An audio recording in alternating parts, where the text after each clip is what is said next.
Welcome student. This is Ganesan from Sri Hari Ganesh Institute of Mathematics.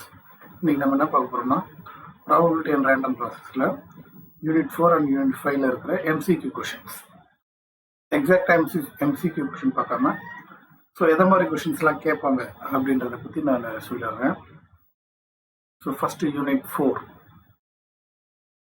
So இந்த probability and random processல unit 4 அப்படின்றது என்னன்னா correlation and spectral densities. So இதான் வந்து unit 4.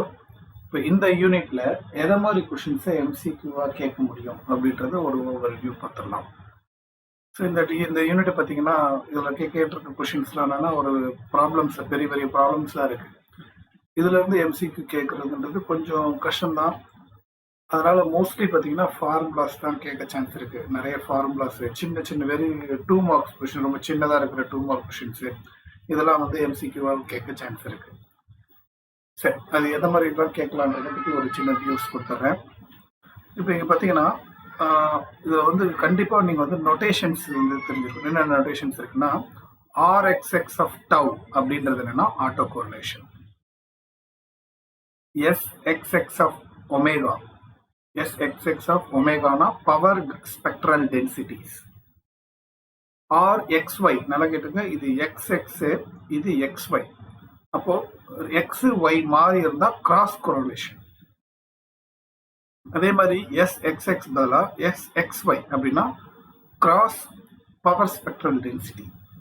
So இதெல்லாமே இந்த நோட்டேஷன்ஸ் தெரிஞ்சு வச்சுக்கோங்க. எதுக்காகனா MCQ கொஷின்ஸ்ல which of the following is notation for auto correlation அப்படின்னு கேட்டாங்கன்னா அதில் ஆப்ஷனில் இருக்கிற RXX அப்படின்னு சொல்லணும். ஸோ அதனால் இந்த நோட்டேஷன்ஸ்லாம் நல்லா தெரிஞ்சுக்கோங்க. இது கொஞ்சம் முக்கியமானதாக இருக்கும்.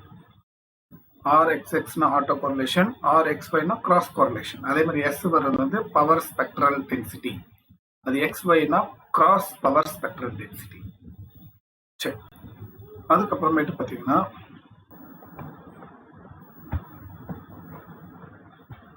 ஓகே, அதுக்கப்புறம் பார்த்தோம்னா ஃபார்முலாஸ், ஆட்டோ கோரிலேஷன் ஃபார்முலா. அதாவது என்னன்னா SXX ஆஃப் ஒமேகா இது கொடுத்துட்டு RSX கேட்டிருந்தாங்கன்னா இது formula.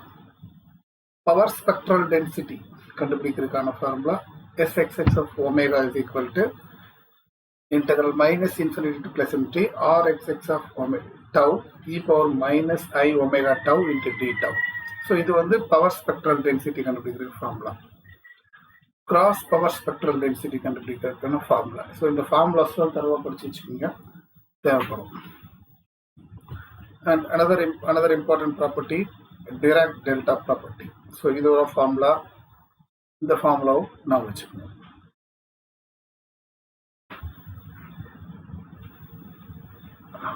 And ergodic mean ergodic process. So இதில் வேற எதுவும் ஸ்பெசிஃபிக்கான ஃபார்முலாஸ் ஒன்றும் இல்லை. இதெல்லாம் ப்ராப்ளம், இந்த மாதிரி பெரிய ப்ராப்ளம்ஸ் எல்லாம் கேட்கறதுக்கான வாய்ப்பு கொஞ்சம் கம்மி தான்.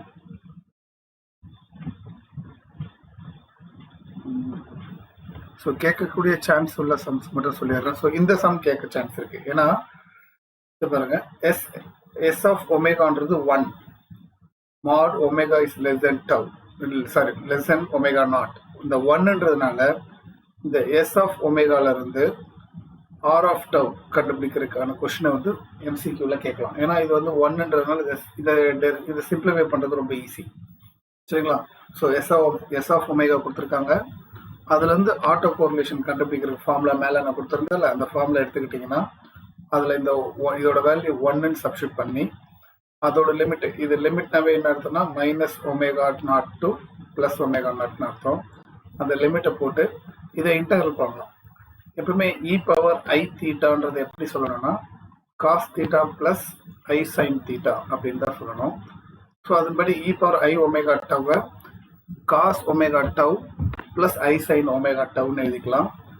அதே மாதிரி minus omega naught to plus omega நாட்னு இருந்துச்சுன்னா ஆட் ஃபங்க்ஷனாக இருந்தால் 0, ஈவன் ஃபங்க்ஷனாக இருந்தால் 2 டைம்ஸ் போடலாம். சைன் காஸ் எப்பவுமே ஈவன் ஃபங்க்ஷன், சைன் எப்பவுமே ஆட் ஃபங்க்ஷன். ஸோ ஆட் ஃபங்க்ஷனை விட்டுட்டு ஈவன் ஃபங்க்ஷனை மட்டும் 2 டைம்ஸ் ஆஃப் 0 டு ஒமேகா நாட்னு எழுதிட்டு காஸ் ஒமேகா டவ் எழுதிக்கலாம். ஸோ இந்த காசை வந்து இன்டகிரல் பண்ணிங்கன்னா sine divided by coefficient of omega வந்து டவ். அதுக்கு லிமிட்டை சப்ஸ்டிட் பண்ணிங்கன்னா இதுதான் ஆன்சர். சரிங்களா? ஸோ ஒன்று இதை டிரைவ் பண்ண கற்றுக்குங்க, இல்லை டைரெக்டாகவே ஆன்சர் இதை நான் வச்சுங்க. எப்படின்னா if S of omega is equal to 1 with a limit mod omega is less than or equal to omega naught அப்படின்னா அதோட ஃபார்முலா RXX of tauவோட ஃபார்முலா இதுதான். S sin omega naught tau by pi tau. சரிங்களா? இது கூட நான் வச்சுக்கலாம், ஒன்றும் தப்பில்லை. மற்றபடி இதெல்லாம் எங்கேயோ ஃபார்முலா இருந்தால் மட்டும் சொல்கிறேன். போன சம்மும் இந்த சம்மும் ஒன்று. போன சம்மில் 1 கொடுத்துருந்தாங்க, 1க்கு பதிலாக இங்கே S0 அப்படின்னு கொடுத்துருக்காங்க. ஸோ அப்போ எப்படின்னா இந்த சம் பார்த்தீங்கன்னா அதே மாதிரி அதே ஆன்சர் தான் வரும். அந்த அதே ஆன்சர் பக்கத்தில் ஒரு இது பக்கத்தில் ஒரு அந்த S0 வந்துருக்கு, அவ்வளோதான் விஷயம், வேற ஒன்றும் கிடையாது. பக்கத்தில் ஒரு S0 வந்துருக்கு. ஸோ ரெண்டும் ஒரே சம் தான். அது நம்ம இந்த சம்மும் கேட்கலாம். மற்றபடி இதில் வேறு எதுவும் ஸ்பெசிஃபிக் ஃபார்முலா, இது ஒரு இம்பார்ட்டன்ட் ஃபார்முலா, இதை நோட் பண்ணி வச்சுக்கோங்க. என்னன்னா பவர் ஸ்பெக்ட்ரல் டென்சிட்டி வந்து எப்பயுமே ஒரு even function. Power spectral density நான் என்னன்னு சொல்லியிருக்கேன், SXX ஆஃப் ஒமேகான்னு சொல்லியிருக்கேன். SXX ஆஃப் ஒமேகான்றது எப்பவுமே ஒரு ஈவன் ஃபங்க்ஷன் அப்படின்றத நான் வச்சுங்க. கண்டிப்பாக இது MCQ கேட்பாங்க. ஓகேங்களா? SXX of omega is an even function or power spectral density is an even function அப்படின்றது தெரிஞ்சு வச்சுக்கோங்க, MCQல கேட்பாங்க. அண்ட் எப்படி RXX of tauவோட வேல்யூ e பவர் பீட்டா டவுனா SXX ஓட வேல்யூ என்னன்னு தெரிஞ்சு வச்சுக்கோங்க. 2ab by b square plus omega square.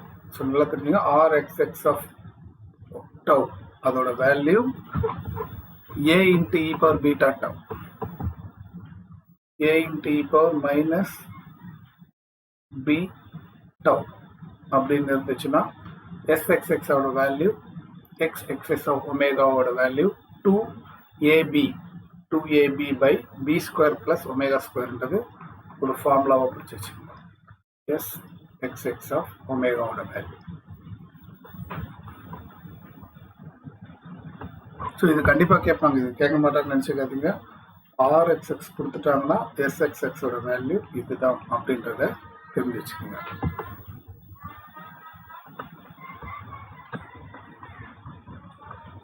மற்றபடி இதெல்லாம் ஒரு பிக் கொஷின்ஸ், இதெல்லாம் MCQல கேட்க மாட்டாங்க.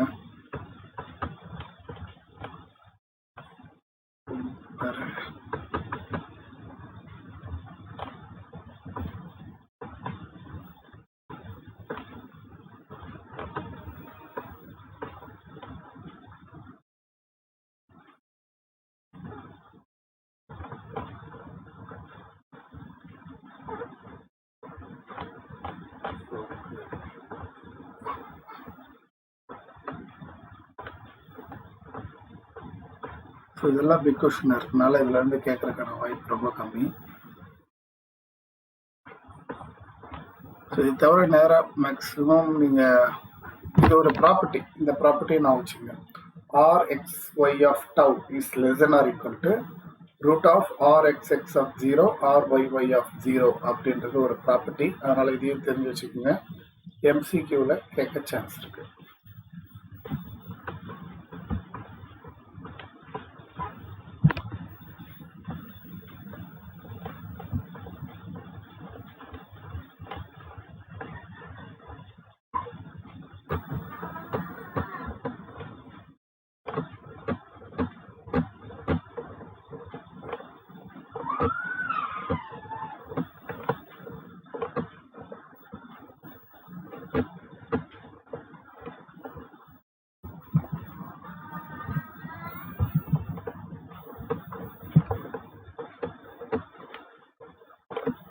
இதில் எல்லாம் பிகோஷனாக இருக்கனால அவ்வளோ கேட்கறதுக்கான வாய்ப்பு ரொம்ப கம்மி.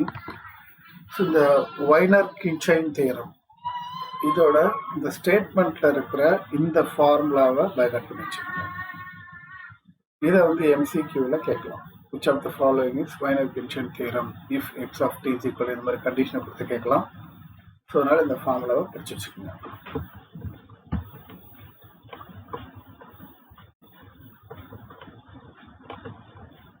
ஓகே, இதுக்கப்புறம் இதில் இருக்கிற 2 மார்க்ஸ் கொஞ்சம் பார்க்கலாம். ஏன்னா கண்டிப்பாக 2 மார்க்ஸில் இருந்து கொஷின் கேட்பாங்க.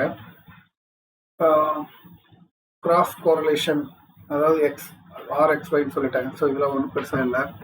ப்ராப்பர்ட்டிஸ் பார்த்தீங்களா, இந்த ரெண்டு ப்ராப்பர்ட்டியும் படித்து வச்சுக்கோங்க. இந்த ப்ராப்பர்ட்டி வந்து டைரெக்டாகவே எம்சிக்யூவில் கேட்பாங்க. அதே மாதிரி ஆர்எக்ஸ்எக்ஸில் ப்ராப்பர்ட்டி சொன்ன மாதிரி அதே ப்ராப்பர்ட்டி தான் இங்கே கொடுத்து 2 வாட்டி ரிப்பீட் ஆகிடுச்சு. State any 2 properties of auto correlation. Auto கோரிலேஷன்னா இங்கே எக்ஸ்எக்ஸ்ன்னு வரும். கிராஸ் கோரிலேஷன்னா எக்ஸ் ஒய் மாறி வரும். அதான் ரெண்டும் ஒரே ஃபார்முலா தான் கிட்டத்தட்ட. அதை பார்த்து வச்சுக்கோங்க. ஸோ இதெல்லாம் நான் ஆல்ரெடி முன்னாடியே சொல்லிட்டேன். அந்த ஃபார்முலா பிடிச்சி வச்சுக்கோங்க. பவர் ஸ்பெக்ட்ரல் டென்சிட்டியோட ப்ராப்பர்ட்டிஸ், இந்த 2 ப்ராப்பர்ட்டியும் படித்து வச்சுக்கணும். WSS random process has non-negative power spectral density. So இந்த வேர்டு கொஞ்சம் நல்லா பார்த்து வச்சுங்க. WSS random process has non-negative power spectral density. ஒரு முக்கியமான ப்ராப்பர்ட்டி, இது கொஞ்சம் பார்த்து வச்சுங்க. The power spectral density function of a random variable is even. இதை நம்ம அப்பயே பார்த்துட்டோமே. RXX of minus ஒமேகான்றது SXX of minus ஒமேகான்றது SXX of ஒமேகான்றது சொல்லியிருக்கேன். இது ஆல்ரெடி ஈவன் ஃபங்க்ஷன் நான் முன்னாடி ஒரு சம் சொல்லியிருக்கேன். அதனால் இதுவும் இம்பார்ட்டன்ட் தான், நல்லா பார்த்துச்சுங்க. இதில் இருந்து கொஷின் கேட்பாங்க. ஓகே, அடுத்தது இது ஒரு இம்பார்ட்டன்ட் சம். இதுவும் எம்சிக்யூவில் ஷோராக கேட்பாங்க. RXX of டவ்வை கொடுத்துட்டு மீன் ஸ்கொயர் வேல்யூ அப்படின்னு கேட்குறாங்கல்ல, அது எம்சிக்யூவில் கண்டிப்பாக கேட்பாங்க. அது எப்படி கண்டுபிடிக்கணும்னு சொல்கிறேன் கேளுங்க. RXX of டவ் கொடுத்துட்டாங்கன்னா இதுதான் மீன் ஸ்கொயரான ஃபார்முலா. மீன் ஸ்கொயர் கண்டுபிடிக்கணும்னா R of 0 கண்டுபிடிக்கணும். R of 0னா டவ் இருக்கிறதுல 0 போட்டால் போதும். ஸோ இதில் 0 போட்டிங்கன்னா 25 + 4/1 + 0. 25 + 4 வந்து 29. ஸோ இதுதான் mean square value. Okay, so RXX of tau கொடுத்துட்டாங்கன்னா மீன் ஸ்கொயர் கண்டுபிடிக்கணும்னா டவுக்கு 0 போட்டால் போதும். இது இம்பார்ட்டன்ட் சம், மீன் ஸ்கொயர்.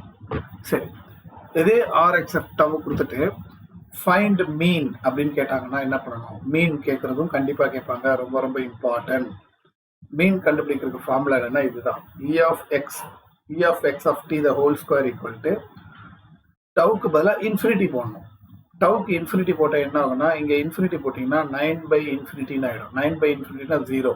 இப்போ 0 + 16 16. இங்கே ஸ்கொயர் அந்த சைடு கொண்டு போனீங்கன்னா √16 வந்து 4. அப்படின்னா மீன் வேல்யூ 4. சரிங்களா? ஸோ இதான் ஃபார்முலா. இந்த ஃபார்முலா படி டவுக்கு மீன் கண்டுபிடிக்கணும்னா limit tau tends to infinity அப்படின்றது சொல்லிட்டு இந்த RX of டவ்வை கொண்டு வந்து இதில் சப்ஸ்டிட் பண்ணிடணும். அதில் டவுக்கு 0 போட்டு இன்ஃபினிட்டி போட்டிங்கன்னா you will be getting 16, root எடுத்திங்கன்னா 4. ஸோ மீன் வேல்யூ கண்டிப்பாக RXX of டவ்வை கொடுத்துட்டு மீன் கேட்குற சம் ஷோராக கேட்பாங்க. ரொம்ப கேர்ஃபுல்லாக இருந்துருக்கீங்க. ஓகே, ஃபார்முலா புரிஞ்சுக்கிட்டீங்களா? மீன் ஸ்கொயர் வேணும்னா டவுக்கு 0 போடணும். மீன் வேணும்னா டவுக்கு இன்ஃபினிட்டி போடணும். அதான் முக்கியமான ஃபார்முலா. இப்போ அதே மாதிரி இங்கே பார்ப்போம். ஃபைண்ட் வேரியன்ஸ் அப்படின்னு சொல்லியிருக்காங்க. வேரியன்ஸ் கண்டுபிடிக்கணும்னா மீனும் கண்டுபிடிக்கணும், மீன் ஸ்கொயரும் கண்டுபிடிக்கணும். நான் அப்பயே சொல்லியிருக்கேன், மீன் கண்டுபிடிக்கணும்னா டவுக்கு இன்ஃபினிட்டி போடணும் அப்படின்னு சொல்லியிருக்கேன். அதுதான் நான் போடுறேன் பாருங்க. E of x of t the whole square equal to டவுக்கு இன்ஃபினிட்டி. அந்த RXX கூட இதில் சப்ஸ்டிட் பண்ணிட்டேன். டவுக்கு இன்ஃபினிட்டி போட்டிங்கன்னா e⁻∞ இங்கே போட்டோம். அதோட வேல்யூ 0 பிகாஸ் e⁻∞ வேல்யூ 0. அப்போ 0 + 2 2. ஆனால் இங்கே இருக்க ஸ்கொயரை ரூட்டுக்கு அந்த சைடு கொண்டு போனீங்கன்னா √2 ஆகிடும். இதுதான் மீன் கண்டுபிடிச்சாச்சு. சரி, மீன் ஸ்கொயருக்கு நான் என்ன போடணும்னு சொல்லியிருக்கேன்? டவுக்கு 0 போடணும்னு சொல்லியிருக்கேன். கரெக்டா? ஸோ அதான் இங்கே போடுறேன் பாருங்க.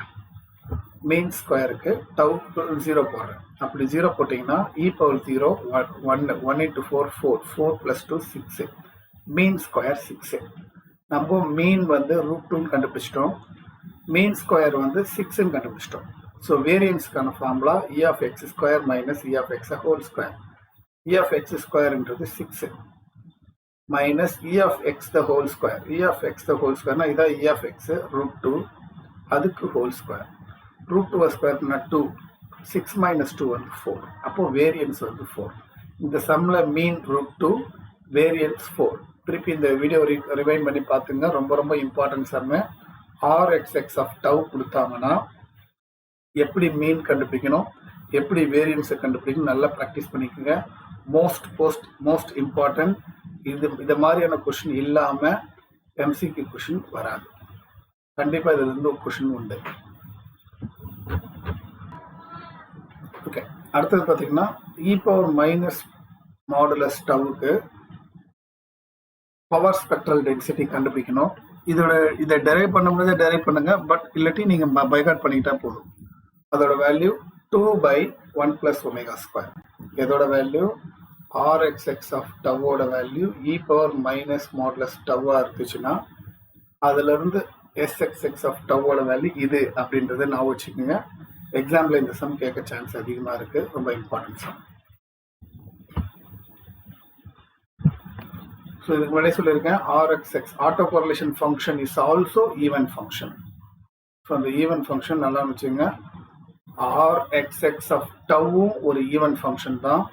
SXX of omega also and even function. ரெண்டுமே ஈவன் ஃபங்க்ஷன் தான் தெரிஞ்சு வச்சுங்க. MCQ கொஷனில் கேட்பாங்க. ஸோ இதுவும் அதே தான் பாரு. கிராஸ் பவர் ஸ்பெக்ட்ரல் டென்சிட்டியும் இந்த கண்டிஷன் உண்டு. இந்த மாதிரி கண்டிஷன் கண்டிப்பாக கேட்பாங்க எக்ஸாமில். இதுவும் ஒரு ஈவன் ஃபங்க்ஷன் தான். ஸோ இதெல்லாம் இம்பார்ட்டன்ட். கண்டிப்பாக 4th யூனிட்ல இதை மாதிரி கொஷின்ஸ் தான் கேட்பாங்க.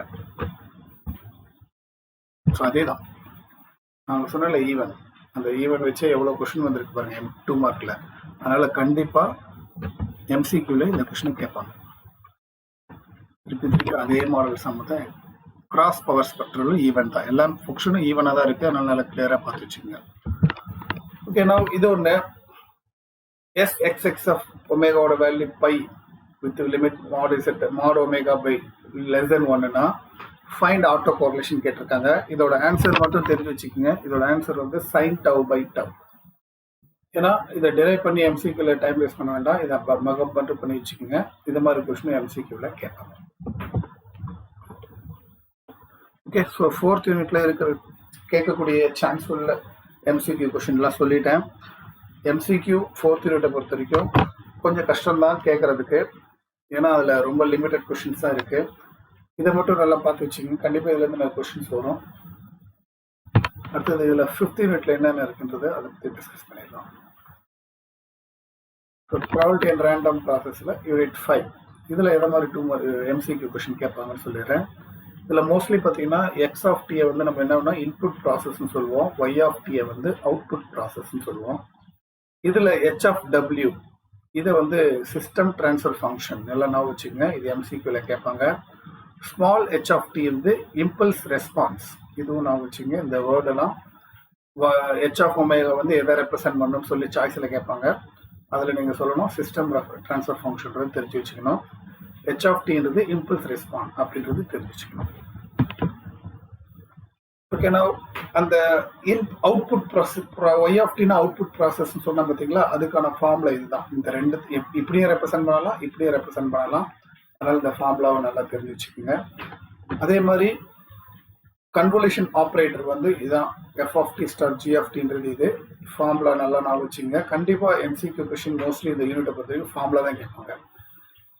அதே மாதிரி H ஆஃப் ஒமேகாக்கான ஃபார்முலா இதுதான். Interval -∞ plus ∞ H of t into e power -i omega t into dt.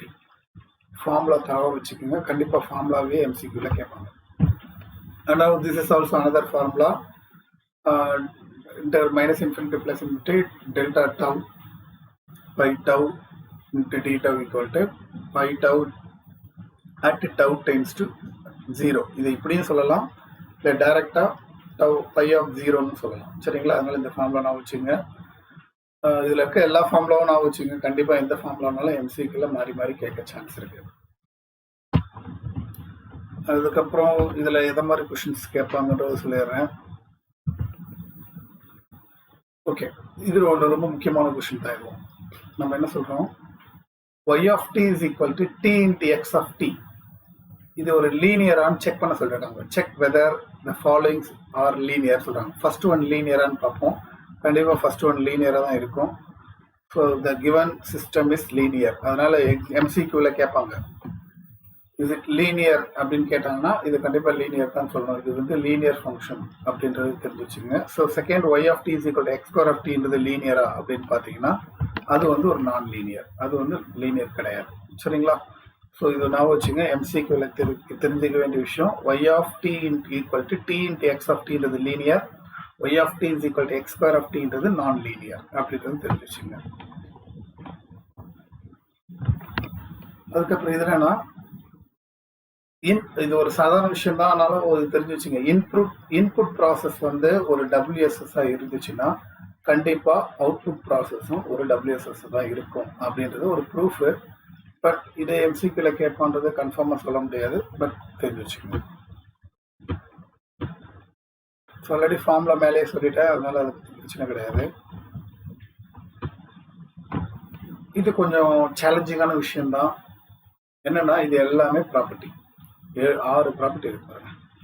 இது எல்லாமே படிச்சு மைண்ட்ல வச்சுக்கிறது கொஞ்சம் கஷ்டம்தான். பட் இதை நல்லா எழுதி ப்ராக்டிஸ் பண்ணி வச்சுக்கோங்க. இதுல இருந்தும் எது வேணாலும் கேட்பாங்க, வேற வழியே இல்லை. சேலஞ்சிங்கான விஷயம்தான். பட் இந்த 6மே நீங்க தரவா படிச்சு வச்சிருக்கணும். இதுல இருந்து கொஸ்டின் கண்டிப்பா வரும்.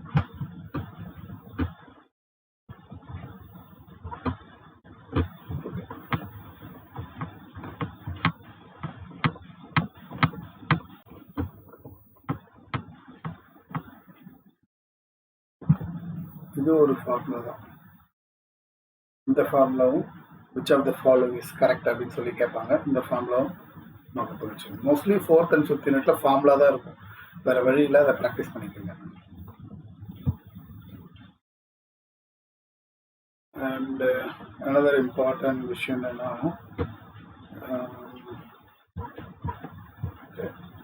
h of omega, இது வந்து ஒரு கொஸ்டின் கேட்பாங்களே, இது மாதிரி கேட்க சான்ஸ். அதாவது இது அந்த போன யூனிட்ல நான் சொல்லி கொடுத்துருந்தேன்.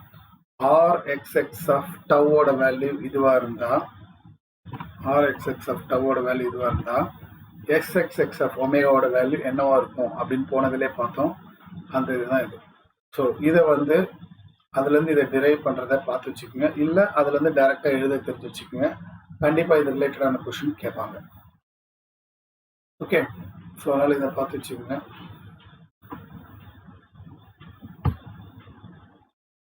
இது எல்லாமே அதுதான். h ஆஃப் ஒமேகாவோட வேல்யூ இதுவா இருந்துச்சுன்னா then h of modulus h of ஸ்கொயரோட வேல்யூ இது. அதெல்லாம் நம்ம பார்த்து வச்சுக்கோங்க.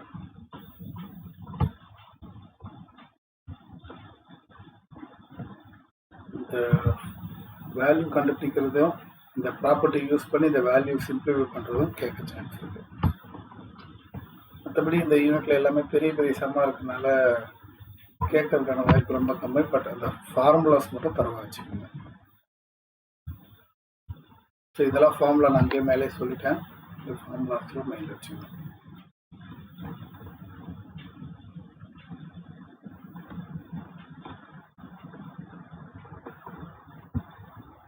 மற்றபடி இதெல்லாம் பெரிய சம்மா இருக்கிறதுனால இதெல்லாம் கேட்கறதுக்கான வாய்ப்பு இல்லை. இந்த யூனிட்ல வேற எதுவும் 2 மார்க் கொஸ்டின் வந்து டிஸ்கஸ் பண்ணலாம்.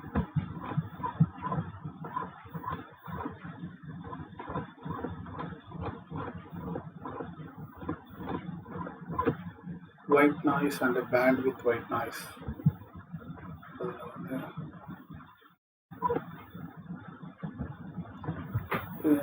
இந்த மாதிரி கொஸ்டின்ஸ் கேட்கலாமே.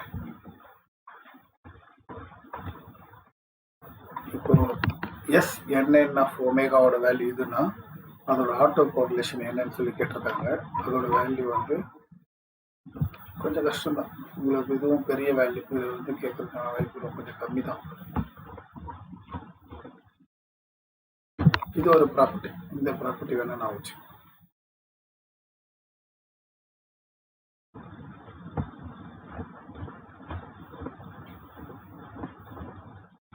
மற்றபடி சம்ஸ் எல்லாம் கொஞ்சம் பெருசு, அதனால இதுல இருந்து எம்சிக்யூ கேட்கறதுக்கான வாய்ப்பு கொஞ்சம் கம்மி. அண்ட் 2 மார்க் மோஸ்ட்லி இந்த லீனியரை பற்றி தான் கேட்டிருக்காங்க. அண்ட் ஃபார்முலாஸ்லாம் இருக்குது இல்லையும்.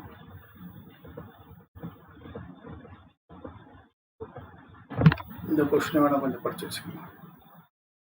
ஹெச் ஆஃப் டியோட வேல்யூ இதுனா ஃபைண்ட் சிஸ்டம் ட்ரான்ஸ்ஃபர் ஃபங்க்ஷன் கேட்டிருக்காங்க. அதை கண்டுபிடிக்கிறதுக்கு ஃபார்முலா எழுதி அந்த ஃபார்முலாவில் சப்ஸ்டியூட் பண்ணால் உங்களுக்கு இந்த ஆன்சர் வருது. ஸோ இதை வந்து கொஞ்சம் பார்த்து வச்சுக்கோங்க.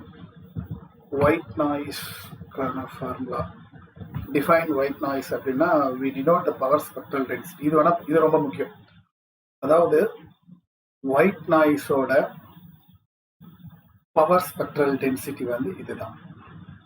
நல்லா சொல்லிருக்காங்க. we denote the power spectral density of white noise by SNN of omega is equal to n0/2 அப்படின்றது தெரிஞ்சுங்க.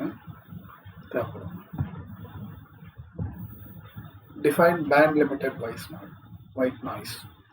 அதோட இதுவும் அதை பார்த்துச்சுங்க. Band limited white noise n of t வந்து பேண்ட் லிமிட்டட் ஒயிட் நாய்ஸ்னா தென் அதோட பவர் ஸ்பெக்ட்ரல் டென்சிட்டி இதுதான் அப்படின்றது நான் வச்சுக்கோங்க. ஸோ இதெல்லாம் தெரிஞ்சு வச்சுங்க. நல்லா பார்த்துங்க. என் ஆஃப் டி வந்து பேண்ட் லிமிட்டட் ஒயிட் நாய்ஸ்னா அதோட பவர் ஸ்பெக்ட்ரல் டென்சிட்டி இது அப்படின்றது தெரிஞ்சு வச்சுங்க. கண்டிப்பாக இதெல்லாம் வந்து எம்சிக்யூல கேட்பாங்க. State auto correlation function of white noise. White நாய்ஸோட ஆட்டோ கோரிலேஷன் ஃபங்க்ஷன் இதுதான். கண்டிப்பாக இது மாதிரி கொஸ்டின்லாம் ஷூராக உண்டு. எல்லாம் எழுதி நல்லா பார்த்து வச்சுங்க. Auto correlation of white noise வந்து இதுதான். கண்டிப்பாக எம்சி கொஸ்டினில் வரும். ஓகே. ஸோ மேக்ஸிமம் ஃபார்முலா அங்கங்கே கொடுத்துருக்க ப்ராப்பர்ட்டி சின்ன சின்ன 2 மார்க் கொஸ்டின்ஸ் இதை மட்டும் பார்த்து வச்சுக்கோங்க. இது இருந்தால் வர சான்ஸ் இருக்குது. கண்டிப்பாக ப்ராக்டிஸ் பண்ணி பாருங்கள். All the best. தேங்க்யூ.